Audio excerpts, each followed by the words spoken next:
ГСП онлайн. Городские новости сейчас. Главврачу Ухтинской психбольницы вынесли приговор. Мужчина обвиняется в управлении автомобилем в пьяном виде. Как сообщалось ранее, 18 февраля врач употребил 300 мл водки за обедом и спустя 30 минут сел за руль. Сотрудники ГИБДД водителя под Мухой остановили на улице Западной. Сразу от метасвидетельствования мужчина отказался.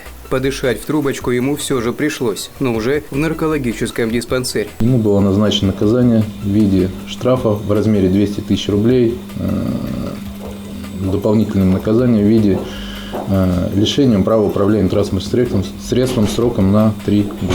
В 2014 году мужчина уже был лишен прав на управление машиной на 1,5 года с выплатой штрафа в 30 тысяч рублей. Несмотря на это, повторное наказание выбрано минимальное. Подсудимого характеризуют положительно. Отстранение от врачебной деятельности главврачу пока не грозит. Это щепетильный вопрос рассмотрит его республиканское начальство.